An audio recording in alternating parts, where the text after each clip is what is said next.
não disseste que só se ama o que se conhece? Reclama Juju, contestadora e falante.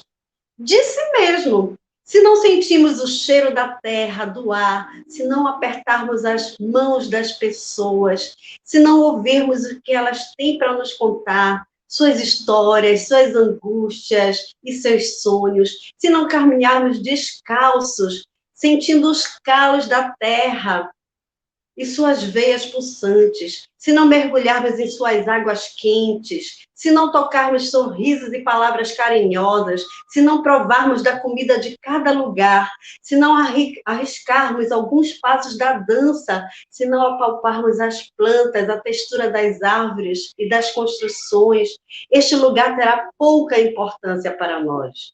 Será sempre algo distante, exótico, passageiro.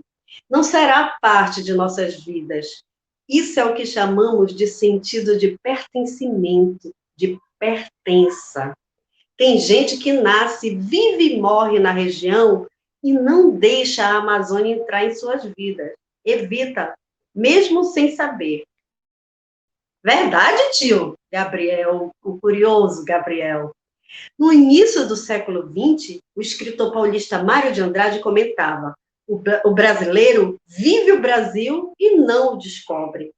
Por isso, caros sobrinhos, para serem brasileiros, vocês devem viver o Brasil intensamente, saírem por aí sem preconceitos, conhecendo a sua terra, a sua gente, cidadãos brasileiros como vocês. Só assim, cada um formará o seu próprio juízo de valor, a sua opinião. E é por isso, queridos sobrinhos, que os convido a embarcar para a Amazônia na semana que vem. Alguém disse, e logo a euforia, os pulos, os abraços. Então, agora é para valer, tio? Finalmente vamos fazer aquela tão prometida viagem pela Amazônia? Perguntou Antônio, o desconfiado leitor voraz, descrente da conversa do tio. Claro, aliás, as passagens aéreas estão compradas e a autorização dos pais em minhas mãos. Preparem suas mochilas, cada uma deve levar uma mochila pequena e uma maior, com as roupas e outros apetrechos. Na de mão, garrafa de água, chapéu, sombrinha, capa de chuva, protetor solar, repelente, desodorante, papel higiênico, escova de dente, caderno, caneta e plástico para proteger os materiais das chuvas. Minha nossa, tudo isso será que cabe? E na grande? Pergunta Gabriel, o cientista da turma. Quer ser biólogo, menino. Rede de dormir, mosquiteiro, cordas e manta para cobrir-se do frio. As roupas leves, por favor. E um par de sandálias, de tênis, um diário de viagem, pelo menos um livro para as horas de descanso e bolsinha com sabão, pasta de dente. Eu ainda levo uns mapas, um computador, uns binóculos, a bolsa de primeiros socorros. Ah, não se esqueçam de um casaco. Casaco? Para quê? A Amazônia faz frio? Gabriel estranha. E como? À noite, se tu não levares uma mantinha para forrar a rede e uma malha, passarás frio. É a umidade alta. E qual será a primeira parada? Curiosa, Juju tenta imaginar o roteiro. Iniciaremos pelo Maranhão.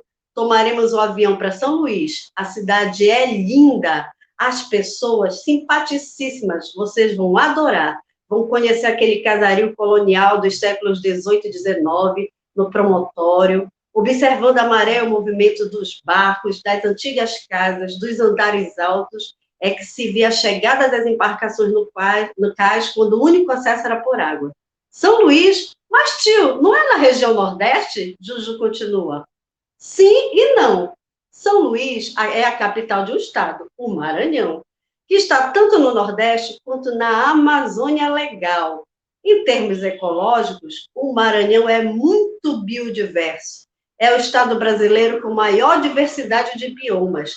São 5 biomas: Cerrado, Caatinga, Amazônia, região costeira e Oceano Atlântico.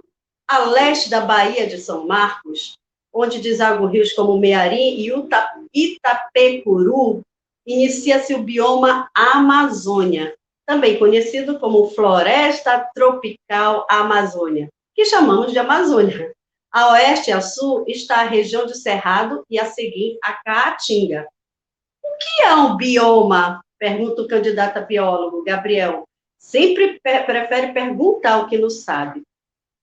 Bioma é o conjunto de paisagens ou ecossistemas que reúnem características próprias, possui flora e fauna específicas que interagem com o meio físico terrestre e aquático.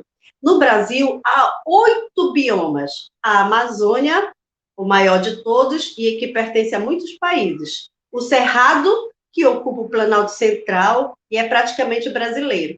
A Mata Atlântica, que vai do Ceará ao Rio Grande do Sul, pela costa, e também se estende para a Argentina e o Paraguai. A Caatinga, o único exclusivamente brasileiro. O Pantanal, que também se encontra no Paraguai e na Bolívia. Os Pampas no sul, que invade o Uruguai, além dos biomas relacionados à água salgada. A região costeira e o bioma marinho do Oceano Atlântico. Como assim? A Amazônia pertence a muitos países? Juju quer entender. Pouco mais da metade da Amazônia está no Brasil. A outra parte está distribuída entre 8 países: Bolívia, Peru, Equador, Colômbia, Venezuela, Guiana, Suriname e França. Aqui representada pelo seu departamento, a Guiana Francesa. Então, somos vizinhos da França? Espanta seu Tony. Exatamente. E se vocês quiserem se mostrar mais conhecedores de geografia que seus colegas, pergunte-lhes com que país a França tem a mais extensa fronteira.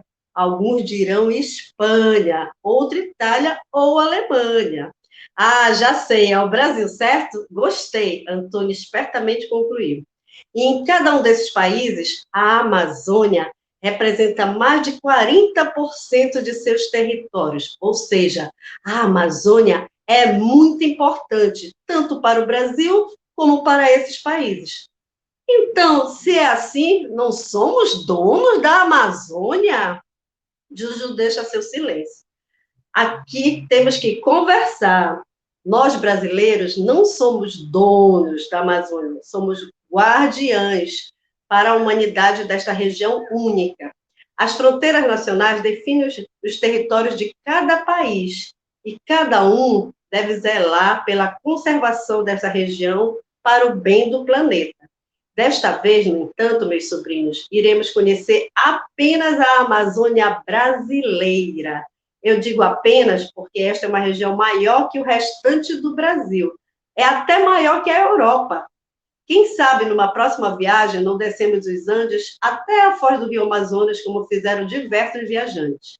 Então, vamos ver o mapa do nosso roteiro?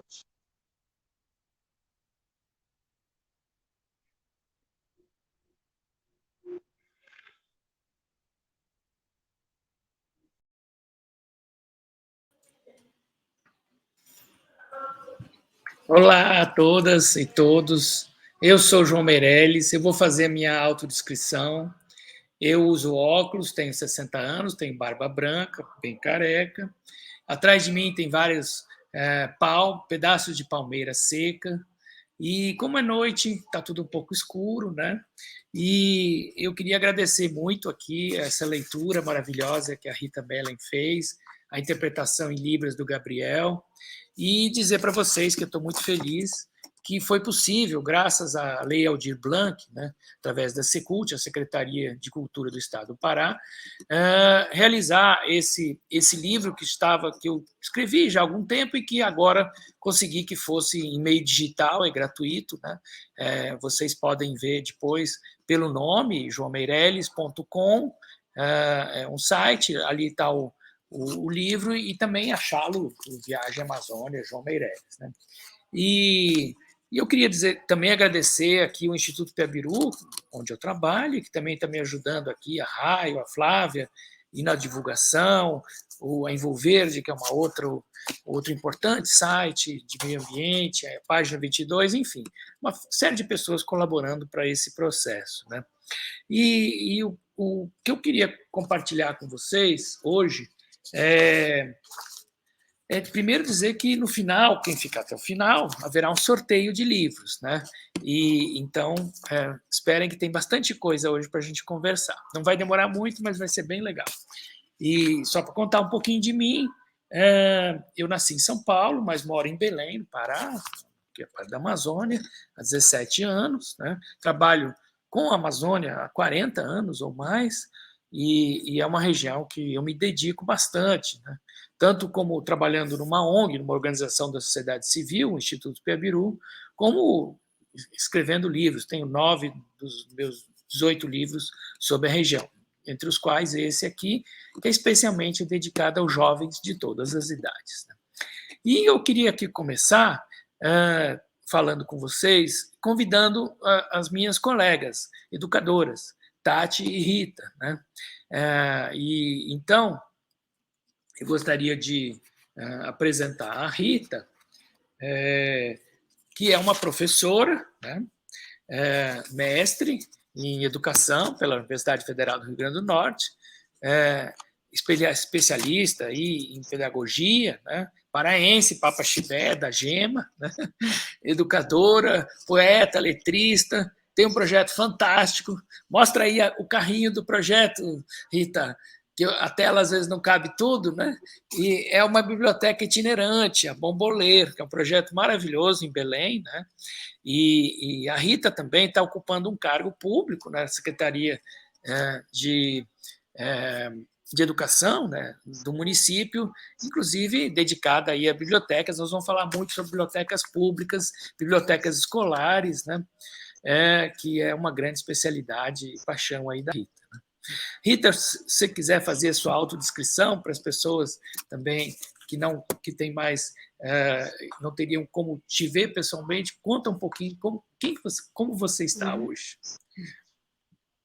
Eu sou Rita Melém, de Belém. Eu sou uma jovem senhora de 48 anos, de pele parda, cabelos pretos já um pouco esbranquiçados, né, pela ação do tempo, curtos, rosto redondo, e estou usando uma blusa branca com a logomarca da Bombolê, que é um carrinho itinerante, que eu mostrei ainda há pouco, né, eu seguro aqui nas minhas mãos, um carrinho de bombom, que agora carrega outras gostosuras literárias, que se transformou na biblioteca itinerante comunitária Bombolê, né? E no meu fundo eu tenho fundo azul, uma parede de fundo azul, fazendo contraste com a minha blusa branca. Eu sou engajada nas lutas pelos direitos humanos, né? Educadora, e em todas as frentes, como escritora, como educadora, como contadora de histórias, eu me engajo na luta por direito à vida. Obrigado, Rita, pela apresentação. Agora eu vou chamar a outra colega, que é a Tatiana Adas, que nós vamos chamá-la de Tati, e ela também está fazendo mestrado em Educação na USP, em Ribeirão Preto, na Faculdade de Filosofia, Ciências e Letras, e ela é historiadora e advogada de forma de graduação, né? Só que a maior parte da vida profissional da Tati foi dedicada ao livro didático, e até por isso que a gente a convidou, né, a sua experiência com didáticos, paradidáticos, elaborando materiais, escrevendo materiais como escritora, né, e ela também faz parte de um grupo de estudos, né, sobre a localidade, é o ELO, ligado à Universidade de São Paulo, e mora em Ribeirão Preto, no estado de São Paulo. Tati, faça a sua autodescrição, então, por favor. Boa noite a todos. Gostaria inicialmente de agradecer o convite, é um prazer estar aqui. Meu nome é Tatiana Adas, eu sou uma mulher branca de 34 anos, que usa óculos, tem os cabelos castanhos escuros, compridos, que estão presos num meio rabo. O fundo da minha tela tem a minha cadeira, uma estante de livros, e também um quadro, uma plantinha. E, bom, como o João disse, eu dedico a minha carreira profissional ao mundo editorial. Eu trabalho com elaboração, edição de materiais didáticos e faço pesquisa também na área da educação. Pesquiso aí os povos indígenas do Brasil, as concepções desses povos nas coleções didáticas que chegam aos alunos do Brasil inteiro. Muito obrigado, Tati. Eu acho que a gente tem bastante coisa interessante, né, para conversar, e vocês fiquem muito à vontade de fazer pergunta uma a outra, trazerem questões, eu me lembrei, eu não quero deixar de falar. Essa é uma conversa, um bate-papo, né? Então é muito livre. A gente tem um roteiro, mas o roteiro às vezes a gente não cumpre direito, para o desespero de todos. E o primeiro assunto que eu queria contar, provocar, né, é sobre as bibliotecas escolares, né, o estímulo à leitura, né, o acesso ao livro, a leitura. E aí eu queria começar com a Rita, sobre esse desafio atual seu, Rita, de estar à frente, né, na Secretaria de Educação do município de Belém, dessa ligação com as bibliotecas escolares, né? Qual que é o desafio que tem aqui? O que mais te provoca? O que te encanta nesse processo todo? Gente, uma alegria estar aqui e poder partilhar, né, nossos saberes e fazeres com vocês, com as pessoas que estão aqui, educadoras, educadores, e também as que estão nos assistindo, né, virtualmente, que possam estar interagindo conosco, e dizer que eu estou num momento assim, muito feliz, porque eu estou tendo a possibilidade de interagir com duas interfaces das bibliotecas, né, que são as bibliotecas comunitárias e as bibliotecas escolares, vivendo um duplo desafio que, no final, são linhas paralelas que se afinam, né, que se encontram na intenção da promoção da leitura e na formação de leitores, né?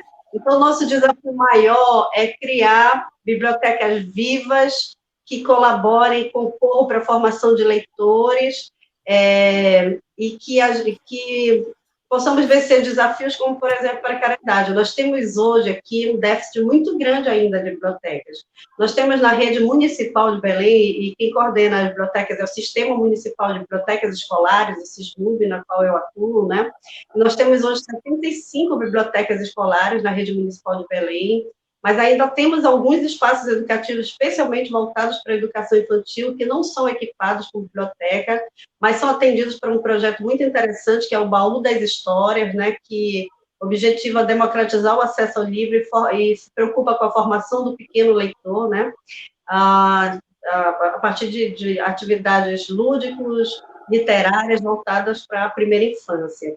E nós temos também as bibliotecas que atendem prioritariamente alunos do ciclo 1, 2, 3 e 4, que é o Fundamental 1 e Fundamental 2.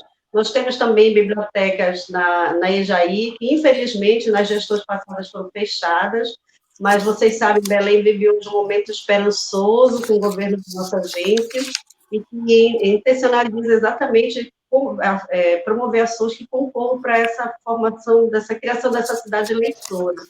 Então, a ideia é abrir novas bibliotecas, novos espaços, fortalecer o acervo, né, porque faz 16 anos que não se adquire nada para biblioteca acervo, para as bibliotecas escolares, e o maior desafio, então, é lidar com as precariedades, não é? E a maior motivação, provocação é exatamente as maravilhas que acontecem todos os dias nos nossos espaços, nas bibliotecas. Nós temos profissionais, em cada biblioteca escolar existe um professor, professora mediador, um bibliotecário que atua como esse promotor da leitura, e que nós temos muitas experiências significativas. A gente tem, por exemplo, no Bengui, o Bengolendo, que é uma iniciativa da biblioteca escolar, né, do Bengui. Nós temos muitas outras experiências significativas. Uma professora que tem uma iniciativa de gravar histórias com a sua mãe gravando, contando histórias, uma contadora espontânea para trabalhar a perspectiva da oralidade. Então, as bibliotecas, como um todo, as bibliotecas são lugares mágicos, né? Como diz no texto, as bibliotecas vão ser da família dos aeroportos, porque elas promovem grupos. Muito bom. E conta um pouquinho esse projeto seu, Bomboler, que já tem um tempo, né, que você trabalha com isso nos fins de semana e tal. A Biblioteca Bombolê é uma biblioteca comunitária itinerante, né, que surgiu, uma iniciativa, eu sou co-criadora, eu e a professora Cris Rodrigues, que é minha companheira também. Nós sonhamos juntas e compramos um carrinho de bombom, grafitamos, primeiro levamos para uma escola, virou biblioteca, depois a gente entendeu que tinha que ir para a rua, porque as escolas, na sua maioria, já têm acesso ao livro, né, as crianças, a gente entendeu que existiam comunidades onde o livro não chegava, então nós levamos para a praça, enchemos o livro que carregava os bombons, né, agora carrega as gostosuras literárias. E da praça nós fomos para vários lugares, situada no bairro da Marambaia, e tem o objetivo de promover a leitura, formar leitores com muita arte e cultura. E o nosso lema da Bombolê é: toda vez que eu leio um livro, o mundo sai do lugar. Esse é o lema da Bombolê. Né? Muito bom, muito bom. Os inúmeros projetos com faixas etárias, a gente trabalha com almas crianças de todas as idades. A gente tem um projeto, né, esse projeto Toda Vez que eu vou no livro, que a gente atua nas escolas do bairro, tem um projeto Vozes do Envelhecer, que a gente atua com o público da terceira idade, a gente está criando agora, né, o Cineclube, o Clube Juvenil, a pandemia deu uma quebrada, uma parada, mas a gente continua mesmo de forma virtual, por exemplo, a Simone Jares, que é uma das nossas voluntárias, realiza leitura dobrada, que é a leitura ou a releitura, né, a partir da expressão do origami, relacionando com o origami. Então, é uma delícia. E é importante dizer que a Biblioteca Bombolê, ela compõe uma rede de bibliotecas comunitárias. Ela é uma experiência, não é uma experiência única, é uma experiência vivenciada em alguns bairros, não só da cidade de Belém, mas no Brasil. Nós temos aqui a rede Amazônia Literária de Bibliotecas Comunitárias, que é composta por 7 redes efetivas e ao todo mais 20 bibliotecas que compõem a rede Amazônia Literária, e existem outras bibliotecas também na Grande Belém. No Brasil, e a rede Amazônia Literária é integrada à rede nacional de bibliotecas comunitárias. E o objetivo, o princípio maior das bibliotecas comunitárias é acreditar no direito humano à literatura, pela necessidade de fabulação que o ser humano tem, né? Então, ler o mundo a partir da palavra, dessa possibilidade de entender a ficção, ou transver o mundo a partir da ficção, olhar a realidade. Né? Então, essa palavra mundo, que nos diria Paulo Freire também. Né? Muito legal, Rita. Maravilha, acho que essa biblioteca precisa andar por muitos lugares, né? Agora, as bibliotecas comunitárias, elas estão localizadas nas periferias, onde geralmente não chega o público, são espaços de cultura, onde circula diversos artistas populares, e não só a literatura dialoga com várias linguagens, é uma festa. Muitos voluntários, coisas bonitas. Tati, você gostaria de comentar? Sim, eu queria ressaltar a função social desse projeto da Rita, né? É um projeto que tem um papel fundamental num país em que o acesso ao livro é muito caro, né? Nós ainda temos essa questão de que nem todo mundo, se a gente tem aí milhões de pessoas passando fome, é muito difícil as pessoas investirem nisso, né? Então, eu queria destacar isso, que esse projeto é fundamental, eu espero que ele se espalhe por outros lugares, Rita, e assim, o que você falou, né, do direito humano à literatura também é fundamental, porque eu, além de estudiosa e tal, eu gosto de estudar, eu sou uma leitora de ficção, né? E eu sempre falo que a ficção, ela transforma a gente, ela desenvolve empatia, ela desenvolve o olhar crítico, ela nos coloca em lugares, nos mostra realidades que não são as nossas, né? Então, enfim, só queria destacar a importância e a beleza do seu projeto. Parabéns. Legal. Olha, muitas mãos, é um coletivo que legal. Que bom. Olha, não esqueçam de curtir onde vocês estão assistindo e também, se puderem, vão lá. Já vou adiantando aqui.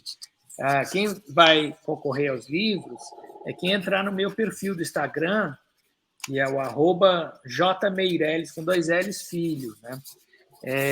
E aí tem que fazer um comentário interessante, não pode só curtir. Os mais interessantes vão ganhar. Espero que... são 3 livros que vão ser sorteados. É esse livro aqui, o livro Aboio, que acabou de sair, mas a pandemia ela não deixou lançar, então ele ainda está assim, na caixa. Muitos estão nas caixas. Mas o importante é o livro circular. Como a Rita colocou, a gente precisa dar um jeito de circular. Até a ideia deste livro que nós estamos conversando hoje, o meio eletrônico permite isso, ainda mais quando ele é gratuito, né? E aí eu queria avançar um pouco na nossa conversa e conversar um pouco sobre o paradidático, né? Porque, no fundo, essa obra, né, ela é pensada no jovem, na escola e fora da escola, mas ele não é um livro didático para o banco escolar, mas é para complementar, né? E aí eu queria, né, comentar que aí perdão, me perdi aqui. Queria ver com a Tati, né, o que ela acha do paradidático, né? Qual é a importância? Você, Tati, que tem escrito livros didáticos participou de várias obras, que inclusive são feitas a várias mãos, né? Muitos especialistas, né? E tem esse esforço de corresponder, né, às necessidades daquele grupo, daquela idade, daquele programa, né? Como que colocar isso de uma maneira agradável, né?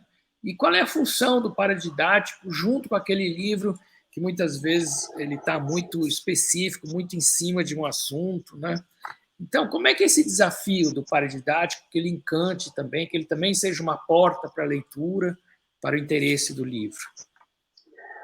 Olha, João, eu acredito que, assim, inicialmente, os livros paradidáticos, eles são fundamentais, porque eles complementam aquilo que é visto dentro da sala de aula, né? Além disso, é importante que eles tragam uma linguagem mais convidativa. Existem os paradidáticos que têm uma linguagem mais sistematizada, mas também é possível tratar paradidáticos, tratar, na verdade, livros que são de ficção como paradidáticos, né?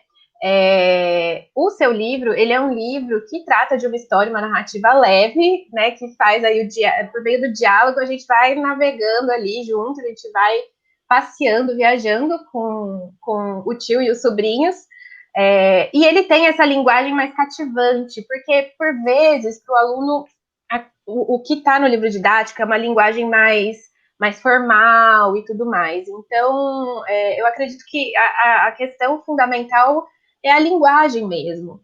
E esse livro, ele tem, assim, esses livros, né, paradidáticos, eles têm aí um potencial de despertar uma curiosidade que nem sempre é possível dentro de sala de aula, porque nós sabemos que dentro de uma sala de aula são 30, 40 alunos, que cada um tem um jeito, cada um tem a sua forma de aprender, o seu tempo, então acredito que é por aí. Não, legal. Eu vou convidar agora a Fábia, que é colega do Gabriel, ela vai substituir o Gabriel, né? Esse é um esforço muito grande, eu acho que nós fizemos muita questão. Muito obrigado, Gabriel e Fábia. Queria agradecer vocês. É muito importante o trabalho de vocês e eu espero, né, que vou combinar com a Rita e vamos tentar fazer um livro, né, que seja plenamente acessível, né? Eu gostei muito dessa ideia da Flávia e enfim, da equipe toda, de começar assim com uma leitura, né? Porque nós temos que estimular a leitura e as outras formas das pessoas que não conseguem ter acesso à leitura propriamente com os olhos, né? Mas pode ser o audiolivro, né? Tem vários outros mecanismos, né, que podem permitir o braille e várias outras formas. Então, fico muito contente aqui de ter a Fábia e o Gabriel aqui. Mas aí, continuando a conversar sobre essa temática, a Rita, você acha que você, no seu carrinho, tem bastante livro paradidático? Do que está recheado o seu carrinho? As bibliotecas comunitárias, elas trabalham eminentemente com livros literários, principalmente livros literários, mas elas têm estudos temáticas também, né, com temática LGBTQI+, da cultura afro-indígena, Amazonas, assim, com certeza. Então, tem estantes especializadas. Inclusive, nós trabalhamos com esse sistema de cores, né?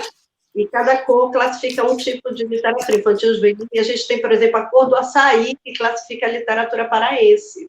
Então, é uma peculiaridade nossa, é diferente em cada região do Brasil, né? E, então, nós trabalhamos prioritariamente com livros literários.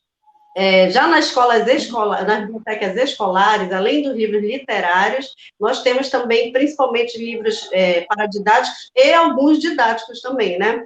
Porque, apesar de... A gente sabe que existe toda uma questão política, ou falta de política, talvez, de distribuição de livros, né? Se a gente for trazer para a cena... A própria economia do livro, a gente tem o setor criativo formado por escritoras, escritores, ilustradores, o setor, a cadeia mediadora, né, a cadeia produtiva, que envolve editores, livreiros, e a cadeia mediadora, que somos nós, educadores, contadores de histórias, né, e os próprios escritores, que muitas vezes fazem também, mas para envolver toda essa economia criativa, né, do livro, a gente sabe que precisa de políticas. Então, muitas vezes, como disse a Tati no momento, o livro não chega na mão de pessoas. Muitas pessoas não têm livro em casa. Quando eu era criança, eu não tinha livro na minha casa. Meu primeiro contato com a leitura literária foi num livro didático, um texto da Cecília Meirelles, né? Esta menina tão pequenina quer ser bailarina. E eu me encantei com a a leitura literária, né? A importância também do letramento literário. Então, eu também tive, na minha trajetória enquanto aluna, já no ensino fundamental 2, na sexta série, eu tive contato com um livro paradidático criado aqui em Belém, pela Secretaria Municipal de Educação na época, eu como aluna, né, que era Texto e Pretexto, criado pelo Paulo Nunes, José Belfares, e uma turma de fera, amantes da literatura, que reuniram os literatas, né, para nesse livro, não só da literatura, mas da cultura oral, das músicas. E foi o meu primeiro contato com a literatura paraense, quando eu tinha, sei lá, uns 11, 12 anos, né? E então, me apaixonei e acabei me tornando uma escritora paraense também, né? Então, olha a importância de termos bons livros didáticos e paradidáticos que possam contribuir na formação, né, na formação humana e no desenvolvimento, na formação de saberes, na construção do processo de conhecimento também de crianças, adolescentes, jovens, adultos e idosos, no seu processo educativo. E aí eu queria te perguntar, Tati, fazer uma pergunta para a Tati. Posso? Tati, o que tu acha que, assim, na tua percepção, né, como é que está o mercado de livros didáticos e paradidáticos? O que impulsiona esse mercado, né? O que implica em suas escolhas? Porque nós, professoras, todos os anos temos que escolher, né? De 2 em 2 anos, livros didáticos, ou às vezes paradidáticos. A gente tem agora o programa do PNDE, né? Do livro direto, livro. Então, o que implica assim, nessas escolhas? Quais são as tendências de mercado? Olha, na minha experiência, atualmente, toda a produção de materiais didáticos e aí, consequentemente, de paradidáticos, está ligada à Base Nacional Comum Curricular, né?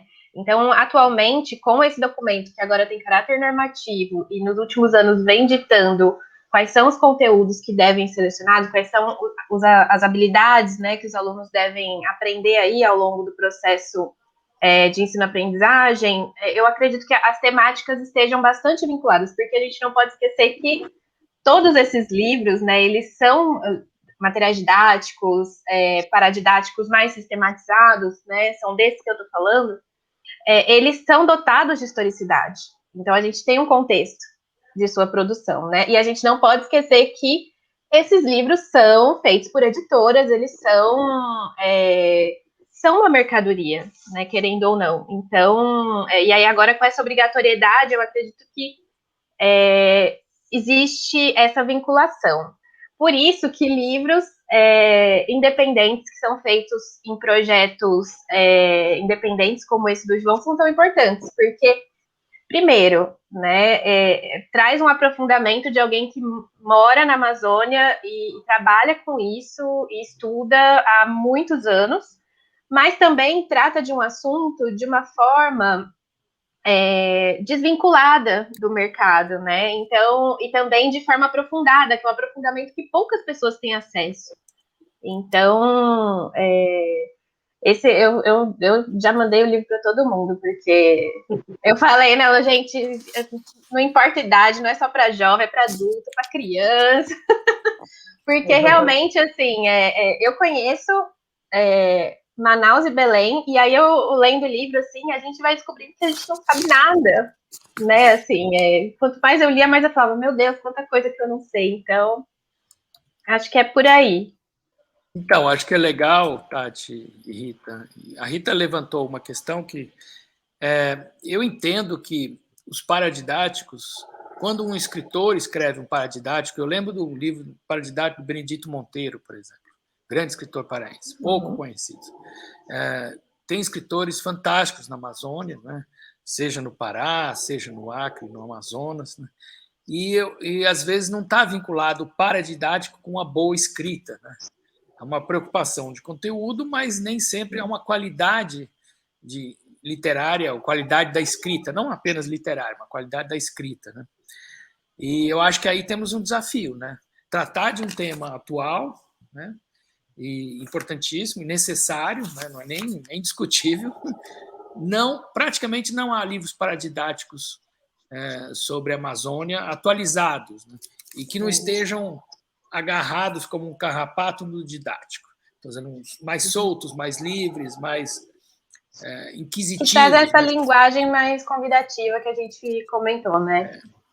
Então, acho que eu entendo que é esse. Eu não sei se vocês querem comentar, mas e tem essa questão também, essa questão da territorialidade, né? Normalmente as indústrias de livros estão situadas no eixo sul-sudeste, então a visão, né, a ideológica que vem, né, é essa estética do sul-sudeste. Não aborda uma estética amazônica. Nós não nos reconhecemos nos livros didáticos, nos livros paradidáticos, na sua maioria, porque é sempre um olhar de fora, né? É de fora da Amazônia, de fora. Então, aquilo que a Tati falou, da importância de livros como este, né? Esse convite, essa viagem à Amazônia, essa imersão, porque ela nos traz elementos de dentro, né? E faz esse exercício antropológico do estranhamento. Estranhar aquilo que nos é comum, né? Aquilo que nos é familiar, porque a gente acha que vive na Amazônia que a gente conhece a Amazônia. Eu comecei a ler teu livro, eu comecei a me desconstruir, a minha representação amazônica foi sendo reconstruída também. Essa é a questão, e na verdade, eu diria que eu também não conheço a Amazônia. Impossível. Nós até trabalhamos num projeto belíssimo da Unicef, chamado Selo Unicef, em prol da Agenda Criança e Adolescente. A Amazônia tem quase 700 municípios.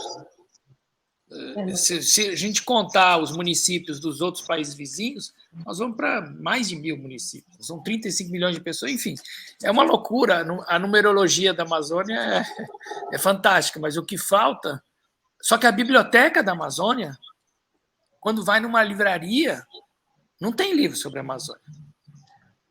Eventualmente, como a Rita colocou, algum livro produzido, né, por um jornalista ou alguma reportagem, mas aquele livro mais de fundo, né, tem alguns poucos. O Márcio Souza escreveu algumas coisas boas, além da sua parte de ficção, mas sobre a história da Amazônia, a questão indígena, né? Eu acho que temos escritores fantásticos aí, a Rita conhece, o Edir Augusto, né?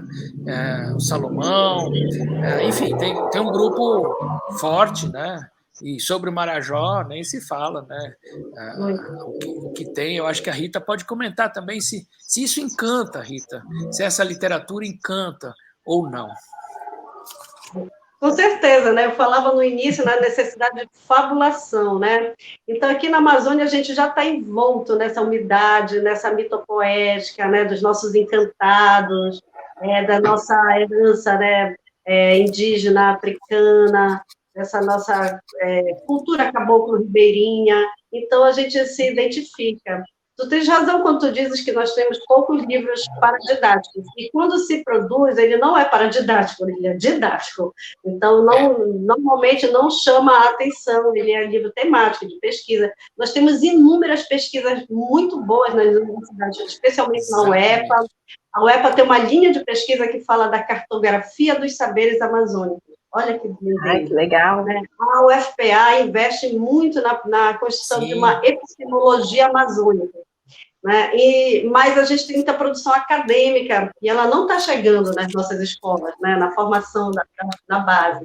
Então, a gente precisaria desafiar os nossos programas de pesquisa, nossos grupos de pesquisas, a confeccionar, elaborarem, né, material didático, paradidático, material para se chegar às escolas, para se difundir ainda mais esses nossos saberes e fazeres amazônicos, né?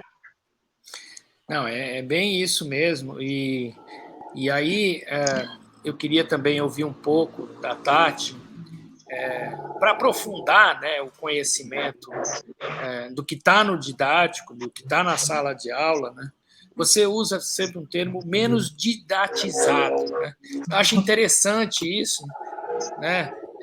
Eu queria que você comentasse um pouco, né, sobre a questão do hábito da leitura, né? Porque o didático é quase que impingido, né? Quase não, ele é impingido, as pessoas têm que depois, chega no começo do ano, vê aquele livro que é indecifrável, depois no final do ano espera-se que aquilo já não seja mais enigmático, né? Mas o paradidático tem outra regra, né? Outra entrada, né? Queria te ouvir um pouco aí. Sim, com certeza. Os paradidáticos, né, quando eles trazem essa linguagem que eu chamo de menos didatizada, e que ela é mais livre, ela é mais informal, porque, querendo ou não, quando a gente pensa no material didático, a escola é um espaço formal de ensino. Então, a linguagem que é colocada ali, ela é mais formal, né? Ela é a que a gente chama, né, de linguagem culta e tudo mais. Mas nós sabemos que existem linguagens plurais assim, então o livro didático, o material didático, né, seja sistema de ensino ou livro didático, ele tem essa linguagem mais formal. O paradidático, perdão, ele já tem essa abertura, ele já tem esse potencial de poder trazer uma linguagem mais leve, gírias, né? Expressões que nós usamos no dia a dia. E aí eu acho que isso cativa mais a curiosidade e também a vontade de se envolver com aquele material, né? E aí, os paradidáticos, pelo menos eu lembro, né, assim, para além da questão, né, do trabalho de ser minha área, eu lembro muito da biblioteca das minhas escolas, né, especialmente da escola de anos iniciais e anos finais. E eu pegava livros, eu lembro que a professora fazia cada semana cada um lia um livro. Então, esses paradidáticos, eles têm esse potencial de desenvolver o hábito da leitura, que, assim como qualquer hábito, a gente conquista fazendo. Então, nós nos tornamos leitores lendo, né?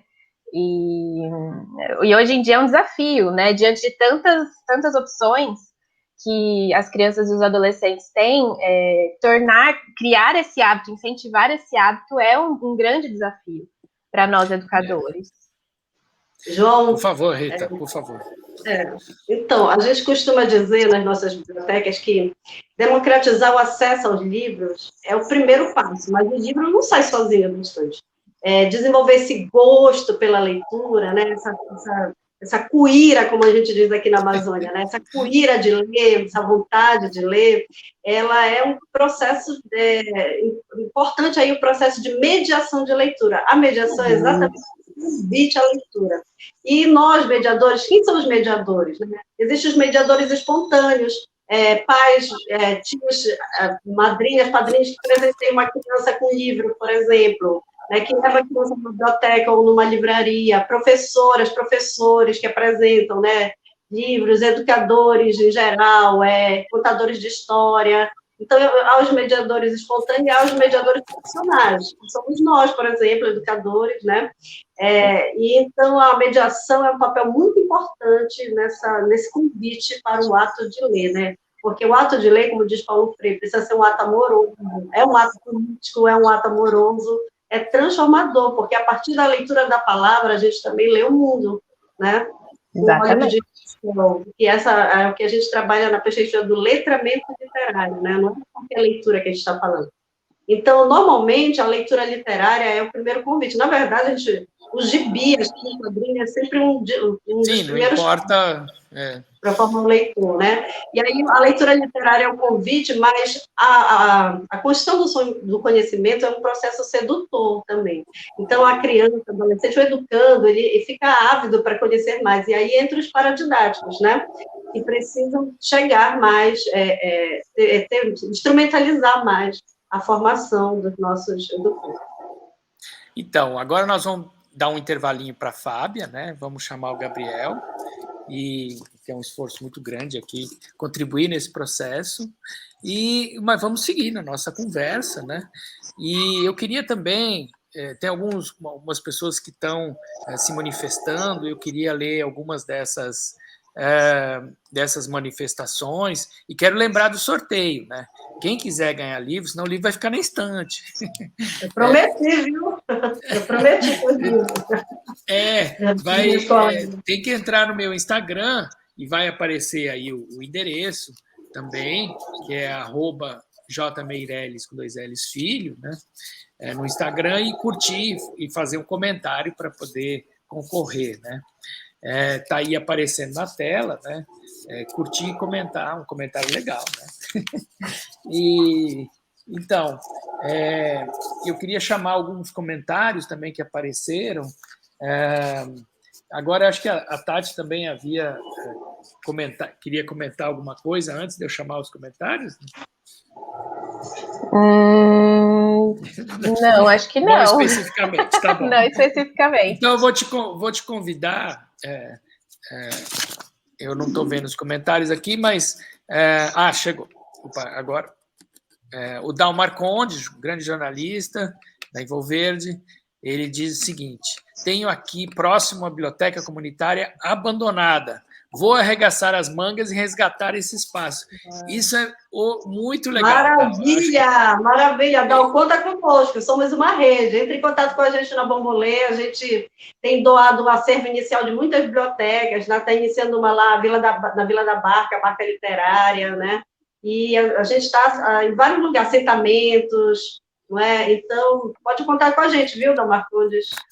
Eu já vou mandar uns livros para ele, porque o DAO produz um conteúdo fantástico, mas é tudo eletrônico, né? É o mais antigo site, né, das questões ambientais e agora sustentabilidade e outras questões, Envolverde, né? O nome já diz tudo, já envolve, né? Muito legal. Mas eu queria também ler um outro comentário do João dos Game, eu acho que é Victor, o João dos Game Victor, montar uma estante de livros em cada esquina de nossa cidade. Essa é a nossa bandeira, esse é o nosso sonho, esse é o nosso rio de delícias. Muito legal. Então, nós sonhamos juntos, viu, João? Porque lá no Sismub a gente está sonhando com o projeto Belém Cidade Leitora, onde a gente coloca essas caixas de troca-livros em tudo quanto é lugar, pegue leve, pegue livro. E existe uma iniciativa muito bacana das bibliotecas comunitárias, especialmente da Biblioteca Rio de Letras, que são as gelotecas. Eles estão espalhando gelotecas. Eu já vi. Velha, grafita, enche de livro para as comunidades, né? O importante é criar focos de leitura, disseminar. A gente vai tomar essa cidade e transformar a cidade numa leitora. Mas é o nosso plano.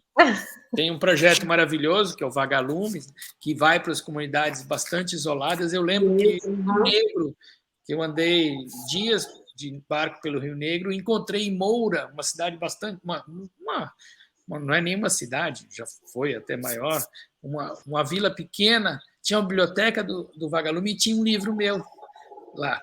Isso foi das coisas mais emocionantes para mim como escritor. Então, agora vai ter as bibliotecas comunitárias todas. Pronto, pronto. Agora, Tati, eu vou te desafiar a fazer uma pequena leitura, mas antes eu vou ler aqui, desculpa, volta aqui a tela, eu não vi, perdão.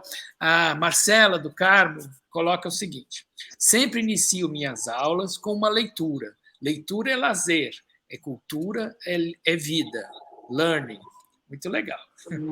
Aí eu achava que era o Marcelo do Carmo, meu amigo. Pode ser, Marcelo, só se foi digitado, pode ser digitado errado, perdão. Tá bom, mas que bom, Marcelo, que bacana. Eu acho que é isso, né? A leitura, e essa leitura diária, né? É uma partilha, né? A mediação, ela nunca é para, é sempre com. Então, mediação é sempre alguém disposto a partilhar, sempre alguém disposto a ouvir. Então, não sei se a Tati quer ler um pequeno trecho. Fica Posso à vontade, ler. Tati. Posso ler o trecho que eu tinha programado? Sim, por favor. Vamos lá. Bom, eu vou ler um trechinho que, para quem tem o livro, está na página 38, ele inicia na 38 e termina na 39. Uma chuva enorme caiu e despertou a curiosidade de Antônia, que perguntou: Tio, estou curioso para entender por que na Amazônia tem tanta chuva. O ciclo da água é muito peculiar na Amazônia. Pode-se compreender a forte relação entre a floresta e o clima. De maneira bem simplificada, cerca de metade das chuvas que caem na região vem do Oceano Atlântico, no sentido leste para oeste. A outra metade é reciclada na própria região. Quando as nuvens vindas do oceano encontram a terra, a chuva cai. As folhas, os troncos, enfim, o ambiente está muito quente no momento da chuva. E com esse calor, cerca de 1/4 da umidade retorna para as nuvens, na forma de vapor de água. É a chamada evapotranspiração.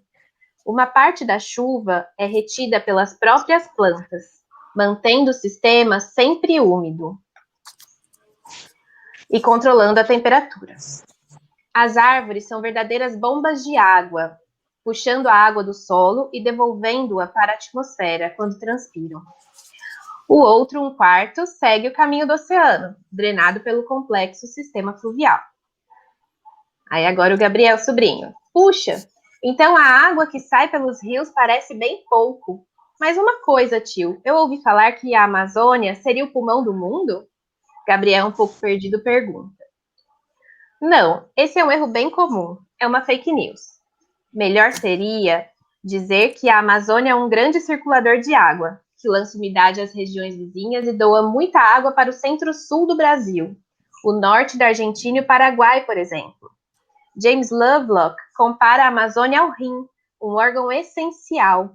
Ou seja, sem o rim, o homem não sobreviveria, e sem a Amazônia e as florestas tropicais, o planeta seria outro, pois não teria esse grande distribuidor de umidade, e a civilização humana provavelmente entraria em colapso, num planeta mais pobre, mais quente e menos úmido. Então o homem está alterando o mesmo clima do planeta? Pergunta Gabriel. Sim, a soma dos efeitos no clima local, no nível micro, com as alterações de ventos, umidade, temperatura, quantidade de gás carbônico e outros gases em suspensão, desencadeia processos no nível macro, ou seja, no nível continental e global. É a teia da vida de Capra, como comentamos. Tudo está interligado em rede. Então a Amazônia é bem frágil, Gabriel pontua. Muito frágil. A gente pensa que a imensa floresta tropical sobreviverá a todos os caprichos do homem, mas não. Ela se ressente muito, está ferida. Até um certo ponto, a Amazônia, suportará. Dali para frente, ninguém sabe. Segundo muitos cientistas, o ponto de colapso estaria bem próximo. Diversos cientistas apontam que, se mais 20% da região for desmatada, entraremos num ponto sem retorno, ou seja, de mudanças permanentes. Eu escolhi esse trecho não para deixar todo mundo triste, mas porque essa semana mesmo eu conversei com uma pessoa e falei um pouquinho dos rios voadores, né, e dessa relação entre a Amazônia e todo o planeta. Né? Então, eu estou aqui em Ribeirão Preto, no Sudeste, e eu sinto o impacto, né, assim como toda a população, da devastação, do desmatamento. Né? Então, eu queria né, quando eu escolhi esse trecho, foi muito difícil escolher, porque eu queria ler vários. Mas eu escolhi pensando, né, e trazendo a reflexão de que a gente precisa pensar além de nós mesmos, né, numa escala global, a nossa relação enquanto humanidade, enquanto coletividade com o ambiente, né? A Amazônia precisa de ajuda, precisa de socorro, e a gente só vai conseguir isso por meio do conhecimento, né? E é aí que entra o livro do João, é um convite a esse conhecimento, para que a gente possa entender melhor qual é a nossa relação, né, com esse ambiente da Amazônia. Muito legal. Eu acho que uma coisa que você, Tati, sempre comenta é que a gente não pode tratar uma obra só da geografia, ou só da história, né? Ou só da literatura, enfim. A ideia é trazer um pouco de tudo dentro de uma limitação, claro, mas eu acho que e colocar de uma maneira simples, porque eu acho que nós estamos numa era de excesso de informação. Aliás, eu tenho certeza, eu fui para a ficção, e aí eu escrevi esse livro, O Abridor de Letras. Adoro! Agora faço maior propaganda na rede de contadores de história do Pará, Recontar Pará, né, da onde eu faço parte, porque há grupos especializados em contação de história para adultos. E esses teus contos fantásticos, assim, ambientados, né, nessa atmosfera amazônica, eles são maravilhosos. Então, eles enredam o ambiente de uma maneira. Eu sou fã desse livro. Que legal, Mas eu fui para a ficção porque não adianta só dados e dados, descarregar milhões de dados todos os dias. A gente precisa capturar as pessoas, né, pelo sentimento, pela emoção, né? E eu acho que dá para juntar tudo num paradidático, né? Dá para ser emocionante, dá para viver a região, né? Se colocar lá, né? E ao mesmo tempo e não deixar a ficção de lado, né? Então eu acho que esse é um desafio. Aí eu fico pensando até, Rita, por que Belém, né, não tem um livro de paradidático sobre Belém? Por que se o governo do Pará, como estado, se o governo da cidade de Belém ou de outras cidades e estados amazônicos, por que não faz um concurso para escolher, né, claro que com um júri de escritores, né, júri de especialistas na literatura, né, não apenas no sentido político, né, mas uma coisa independente. Né? E aí eu coloco esse desafio, né? Porque senão nós vamos rechear as nossas bibliotecas com o quê? Livros traduzidos apenas, que tem mérito, claro, não há dúvida, ou livros que vêm apenas de um contexto de outras regiões. Então, acho que a gente tem que pensar na produção, né? E isso que me angustiou, né? Eu percebi que não havia livros para jovens, ou pouquíssimos. E não haver livro, às vezes os livros existem, mas ele está fora de edição, né? Ele se esgotou, ou ele está totalmente defasado, né?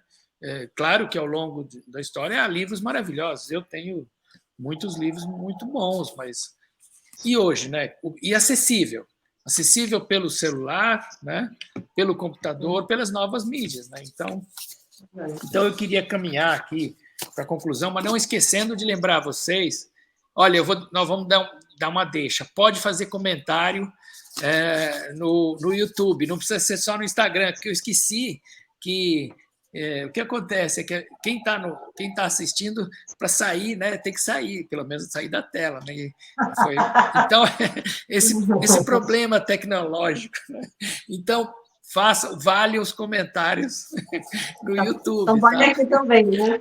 Olha aqui, ainda bem, porque tem várias educadoras e educadores, tanto das bibliotecas escolares, assistindo aqui a gente da rede municipal, né, da SEMEC, e queria dar um abraço para as minhas colegas educadoras e educadores, e as minhas companheiras e companheiros da Biblioteca Comunitária Itinerante Bombolê, que também estão participando aqui conosco, e das demais bibliotecas comunitárias da Rede Amazônia Literária. Que legal, é uma pena que a gente não consegue interagir com todo mundo, porque a gente está aqui fixado na telinha, né? Olhando o roteiro, escrevendo, então um desafio, né? Agora, Rita, o que nós precisamos tratar que é paraense, que o Pará não sabe, que é belemense, que Belém não sabe, que é amazônico, amazônida, e como amazonizar o mundo, como amazonizar o Brasil, né? Como convertê-los para as nossas causas. O nosso desafio exatamente é esse, né? E, em termos de educação, é como amazonizar o nosso currículo. Nós tomamos este como um desafio para a rede municipal, para a Secretaria Municipal, né? E estamos com consultorias, por exemplo, o professor Salomão Age, pesquisador na educação do campo há muito tempo, meu orientador no doutorado também, pesquisador, e ele produz muito nesse campo, e um dos desafios que ele nos trouxe foi de amazonizar o currículo, né? Então, como eu disse, há pesquisadores que têm feito a cartografia dos saberes e fazeres amazônicos, os saberes das águas, saberes da mata, saberes da terra, não é? Então, a gente sabe, por exemplo, a água, a chuva, é sempre um ícone, é sempre um signo importante, porque a nossa alma é encharcada aqui na Amazônia, né? É inundada de umidade.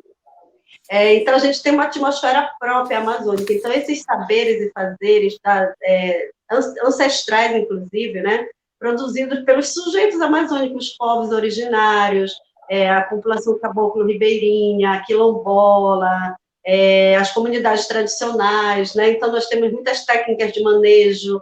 Então, são os nossos saberes, nossos fazeres amazônicos, os nossos encantados, né? Algumas escritoras e escritores indígenas têm feito essa discussão conosco, que a literatura indígena, ela não é só aquela que está produzida, está escrita, está registrada no livro, ela começa muito lá nas práticas ancestrais, né, na cultura mesmo, nas práticas culturais. E a cultura, cada vez mais, tem ganhado centralidade no processo educativo. Aliás, esse é um princípio freiriano também, né, de que a cultura ela é fundamental, ela é determinante no processo educativo. Então, esses nossos saberes, esses nossos fazeres, que não é folclórico, que não é o exótico apenas, não é porque quando isso adentra as escolas, adentra só como lendas, como danças, não é? Então, não entra como saberes, entra apenas como folclore. E esse termo folclore, ele é carregado de preconceitos, né? Porque ele não é necessariamente uma expressão, pode ser uma fabricação humana e não necessariamente uma expressão da cultura, da nossa cultura mesmo cotidiana. Então, então seria isso, amazonizar o currículo seria trazer nossos saberes, nossos fazeres, amazônicos, saberes das águas, saberes da terra, saberes das matas, né? O teu livro, o Abridor de Letras, ele traz muitos desses elementos para a gente.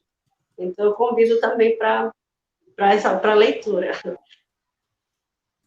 Então, eu até vou ler o comentário que ele acabou desaparecendo aqui. O Marcelo Rodrigues, né, coloca que na comunidade Bacabal, lá em Salvaterra, no Marajó, né, aqui bem próximo a Belém, um grupo de jovens criou o Espaço Cultural Biblioteca Comunitária do Quilombo de Bacabal. Vamos lá, bomboleiro. Aliás, é muito importante ter falado de Salvaterra. Eu percorri os 18 quilômetros de Salvaterra recentemente, né? E é incrível como município, né? Como Salvaterra, que é um pequeno município dentro do contexto amazônico, né? E dentro do Marajó é dos poucos que tem água, terra firme, vamos dizer assim, né? Tem poucas áreas inundáveis e mais de 10 mil pessoas estão relacionadas aos quilombos, né? E não tem no município um reconhecimento, né? Imagina. Então, o Pará, a quantidade de quilombos do Pará, né, precisa ser reconhecida. A Amazônia é negra, né? Então, essas são questões básicas. Não há dúvida que há, né, grupos indígenas, mais de 230 grupos de povos diferentes e importantíssimos, povos originários, mas nós temos aí uma história, né, pouco contada, pouco conversada, né, e eu acho que é muito por aí, né, Rita? E aí, Rita, eu te convido para ler, né, um trecho final aí, a sua leitura, e a Tati depois, se quiser comentar também, fique à vontade. Tá bom. Primeiro, mandar um abraço para o Marcelo Rodrigues, que também é voluntário da Bombolê, mandou um abraço para o Gabriel também, né? E meu cunhado. Eu vou ler um trecho da Juju, né? Aqui um trecho da página 66, 67, quem quiser acompanhar. Quando eles chegam em Belém, eles veem tudo no Ver o Peso, veem as farinhas, mas eu vou entrar logo aqui na parte do artesanato. Vamos ver como é que ele... É uma viagem esse livro. né? Aqui neste setor de artesanato, podemos ver o uso das fibras vegetais do muriti, do alemã, do jupati, do cipó-titica. Enfim, são dezenas de artefatos que fazem parte do dia a dia ou de momentos de celebração. Para os turistas, são belos objetos de decoração e servem como lembranças de suas visitas. Cuias, cestos, paneiros, matapis, peneiras, tipitis. Quanto nome diferente! Será que eu sei o que é isso tudo? Antônio, curioso. Cuia é para tomar banho, para o tacacá, para tomar o açaí. O paneiro é um cesto que serve para carregar muita coisa. Açaí, frutas, camarão, etc. Matapi é armadilha para o camarão, típica nessa região. E o tipiti, como vimos, é um engenhoso cesto comprido que se utiliza para retirar o tucupi da mandioca. Olha, tio, elas estão me chamando, Juju alegra-se. E lá das herveiras, sempre enfeitadas, cheirosas, simpáticas e alegres, vem cá, meu amor, vem cá, diga lá, freguês, meu coração, o que tu tá precisando? Atrair o amor? Afastar mal olhado? Agarrar tua paixão? E no diário a Juju anota. São tantas as ervas, estou encantada. As herveiras me ensinaram banho de cheiro. Que delícia! Tem banho de cheiro para tudo. Descarrego, atrair dinheiro, conquistar o amor. Eu anotei as ervas que iam falando. Vem de cá, chega-te a mim, pataqueira, esturaque, corre atrás, oriza, japana, abre caminho, caatinga de mulata, busca longe, trevo cumaru, cipó cuíra, vim de capagé, priprioca. Ixi, esqueci o resto. Agora eu não sei a combinação. Mas isso é sabedoria delas, a misturança das ervas. Patrimônio cultural, me explicaram. Passado de avó para mãe e para filha. Coitado do nosso intérprete, Gabriel. Né? Eu fiquei pensando nisso. Eu fiquei pensando, como é que traduz? Mas é um desafio, vai ter que criar um dicionário próprio, né? Quase que uma língua própria, porque imagina a quantidade de plantas. Nós falamos só de algumas ervas, né? E, Tati, eu não sei se você quer comentar esse universo que é muito particular. Não, é patrimônio cultural total, né? Eu estava lembrando quando eu fui com, inclusive, o João e a Fernanda no Ver o Peso. E para mim foi uma experiência, assim, das mais enriquecedoras. E justamente nas herveiras, assim, eu fiquei assim, encantada. Eu falei, gente, quanto conhecimento, né? Eu acredito que estar ali no Ver o Peso é se deparar com os saberes tradicionais e desconstruir ideias, né, estereotipadas, que entra um pouco na questão do folclore que a Rita falou, né, porque existe um estereótipo de Amazônia, né, existe um estereótipo do indígena, de que só tem indígena no meio do mato, né, que eles andam nus, e, enfim, nós temos, acho que a nossa cultura brasileira ainda é muito carregada de estereótipos, né, e aí, esse trecho, né, me fez viajar de novo, voltei para lá. Esses saberes tradicionais, eles são maravilhosos, assim, não tem nem o que falar. Eu só penso em patrimônio. Patrimônio a gente tem que conhecer, gente, tem que conhecer. Não, muito legal. Olha, nós já estamos indo aí para o final. Que bom Nossa, que a Rita já? imprimiu. Não, a conversa está muito boa. É bom que a Rita imprimiu. Você sabe que eu fui procurar o número da página, mas eu não tenho o livro impresso. É estranho, né? Queria dizer que esse livro está disponível para todo mundo, pode ser baixado de forma virtual. Ele não tem uma versão impressa ainda, né? Porque de forma virtual ele pode chegar a muita gente, mas a gente sabe que a gente ainda tem uma barreira tecnológica, né, de acessibilidade. de falta de acessibilidade, melhor dizendo, né, em todos os sentidos, inclusive também de internet, né, serviços de internet, de equipamentos e tudo mais. E também para, como a gente falou, de tornar mais acessível as pessoas com deficiência também, não é?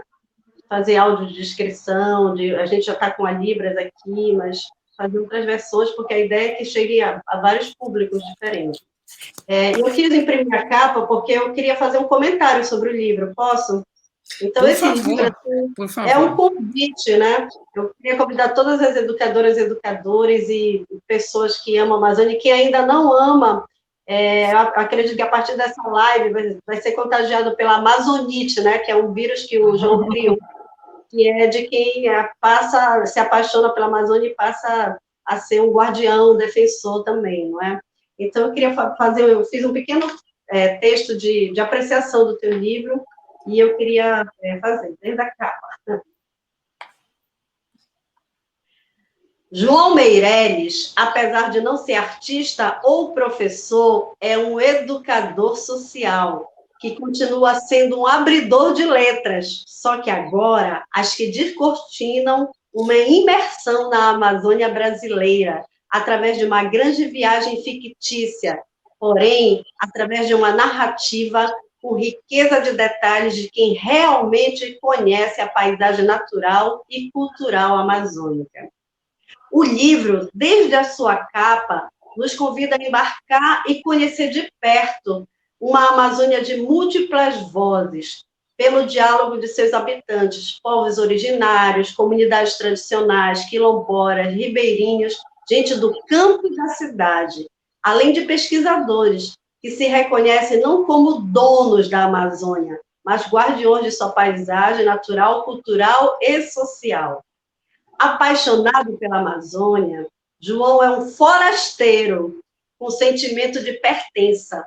Tem a alma inundada pela umidade amazônica e nos faz realizar um exercício antropológico do estranhamento do que nos é familiar como amazônidas, desvelando as tramas e interesses que legitimam a exploração e degradação de nossa região, especialmente de nossa floresta.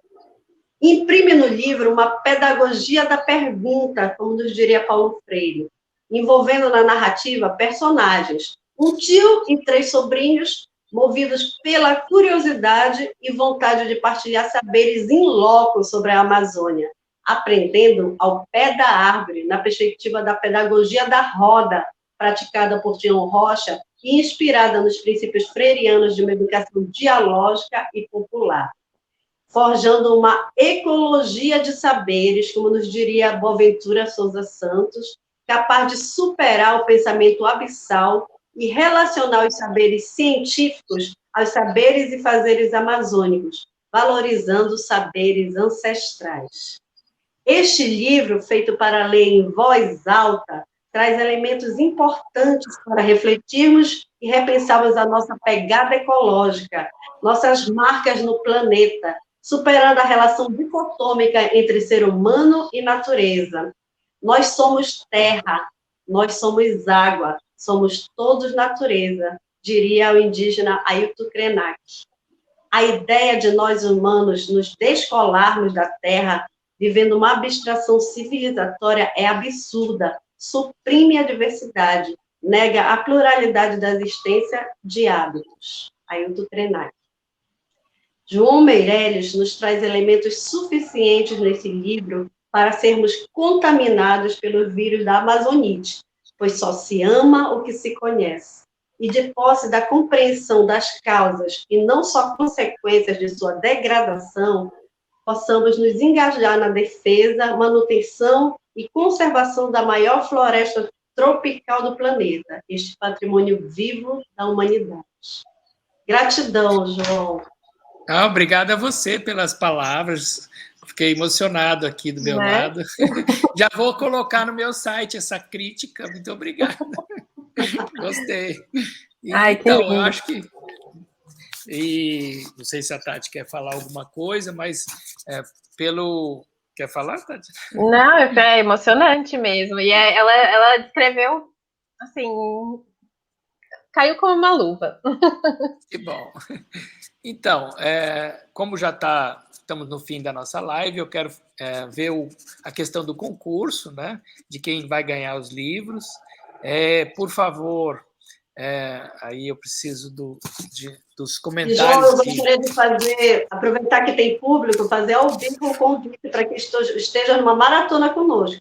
Esteja em diálogo com os nossos leitores na Biblioteca Comunitária Itinerante Bombolê, né, com as outras bibliotecas comunitárias, em diálogo com os professores mediadores de leitura das bibliotecas escolares e projeto de mediação de leitura também da SEMEC, né, com a rede de contadores de histórias do Pará também, né, que são pesquisadores da cultura, da literatura amazônica. Então, eu gostaria de fazer esse convite para que tu possa fazer essa circulação conosco. É um prazer, vamos combinar imediatamente.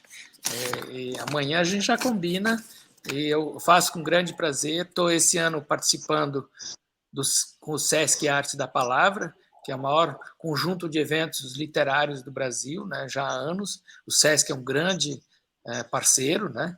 E aí a Rita mostrando aí o carrinho do Bombolê. Muito legal. Muito legal.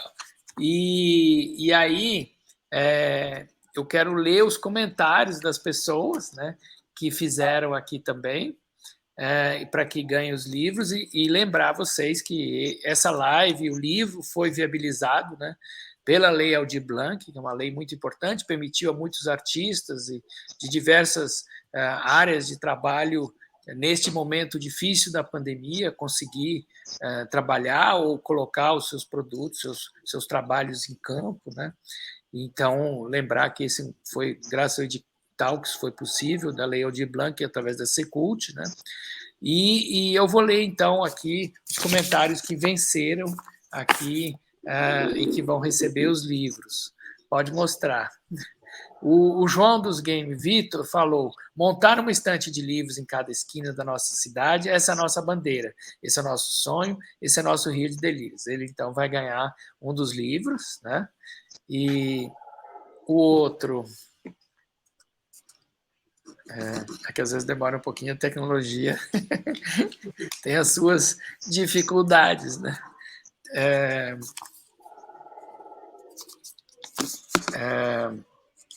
Da Cris Rodrigues: ler é viajar por muitos lugares nas asas da palavra. Muito legal. Oba! Cris é minha companheira e então pronto. Da Bombolê também, está tudo em casa. Legal. Então, ela vai ganhar o livro do Aboio, que você ainda não conhece, quer dizer, acho que ninguém conseguiu, né, por causa da pandemia. Né? E também a terceira pessoa, daqui a pouco vai aparecer aqui também. E também lembrar para vocês que eu tenho no site, depois, se também puderem divulgar isso para as escolas, para os jovens, né? Jovens de todas as idades, né? E temos uma live que nós fizemos também com o Cineclube Terra Firme, o Cineclube TF, né, que está gravado também. A Lidiane Garcia: a minha prioridade na sala de aula é fazer da leitura um deleite. Muito legal. Abraço, Lidiane. Acho que foram comentários muito legais, muito obrigado. E queria aqui passar as suas palavras finais, Rita, depois a Tati, para a gente encerrar. Infelizmente, para não ficar muito longo, a gente tem que encerrar. Rita. Bem, toda vez que eu leio um livro, o mundo sai do lugar. Então, o meu mundo rodou com a leitura desse livro, do João, né? Trouxe muitos elementos para a gente pensar e repensar a nossa relação mesmo com a Amazônia, né? Que a Amazônia é... A Amazônia é uma invenção, na verdade, né, João? E, então, de que Amazônia nós estamos falando? Então, é fundamental, adorei esse diálogo com a Tati, né? A Tati vem do Sudeste, aí traz outros elementos, então, mas é uma pessoa que ama, né? Que tem esse olhar cultural, né, sobre a Amazônia, que compreende as suas entranhas. Eu fiquei apaixonada pelo avô da Tati, que por acaso é minha leilada mesmo, meu parente. A gente tem a mesma origem, sírio-libanesa, né? Então, se a gente for buscar lá, a nossa ancestralidade vai se alinhar, com certeza. Então, eu agradeço a toda a produção, né, o Instituto Peabiru, a Leon Blanc, que proporcionou esse encontro nosso, toda a equipe, a Flávia, a Raio, né, o Gabriel, a Fábia e a Tati e o João estão aqui com a gente, então foi uma delícia estar aqui, agradecer a comunidade aqui da Biblioteca Bombolê que acompanhou conosco, nossas educadoras e educadoras da SEMEC, e de outras redes públicas também, e gratidão, gente, pelo convite, João. Não pare de escrever, continue nos partilhando, sejam literários ou não literários, né, didáticos, paradidáticos, a gente precisa de ti, né, a tua produção nos alimenta. Então, gratidão. Gente, baixem o livro, leiam, vocês vão se encantar também. Legal.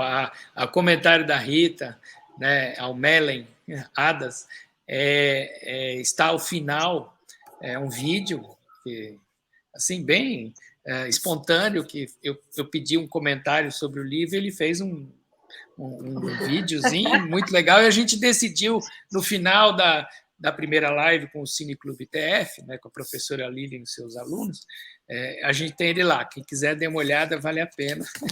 Ficou muito legal. É esse jovem leitor de mais de 80 anos que faz os seus comentários muito particulares, ele que é um escritor conhecido aí de livros didáticos, principalmente na área de geografia, história e tal. Mas, Tati, por favor. Bom, eu queria agradecer imensamente por essa troca, por esse momento, pelo convite. Muito obrigada, João. Foi um prazer imenso conhecer a Rita. Nossa, Rita, você disse, né, que eu trouxe um outro olhar, mas você traz um olhar que é completamente diferente para mim também. Então, foi um aprendizado poético, né, participar desse momento. E eu queria dizer uma coisa a respeito desse jovem leitor, né, que é o meu avô, que vocês veem, ele é uma pessoa que sempre estudou, sempre escreveu livros didáticos, e aí ele falou umas 400 vezes que ele adorou o livro do João. Eu adorei o livro do João, eu adorei! Então, assim, nós sempre temos o que aprender, né? E uma coisa que o seu livro, João, eu acabei não falando antes, mas que me emociona muito e que me deixa muito cativada, é a questão de que o diálogo ele se dá entre um tio e os sobrinhos, né? E eu sou uma pessoa que tem uma boa relação com os meus familiares, com as pessoas, e eu gosto de aprender. E essa questão da relação, ela também permeia o livro, né? No momento que as relações estão tão distantes, né, tão tecnológicas, ainda mais com a pandemia, esse diálogo, essa troca que você coloca no livro, nos traz também a importância do relacionamento humano. Então, enfim, eu queria agradecer imensamente novamente, foi um prazer e espero contribuir, estou aqui para o que vocês precisarem, tanto Rita, quanto Gabriel, quanto João, todos vocês. Muito obrigado. Então, obrigado a todos vocês, especialmente aí a Rita e a Tatiana Adas, a Rita Melli e a Tatiana Adas, o Gabriel e a Fábia, que fizeram aí o difícil trabalho de traduzir os nomes das frutas e ervas. Esse é um desafio enorme, e até a Fábia lembrou que até o Museu Guild já tem aí um pequeno livro, né, em Libras, enfim, esse é um desafio nosso, de educadores, né, de levar as diferentes linguagens, né, e as diferentes dificuldades de acesso, né? E agradecer aqui minhas colegas, a Flávia, a Raio, do Instituto Peabiru, que contribuíram, e a todos vocês que estão assistindo.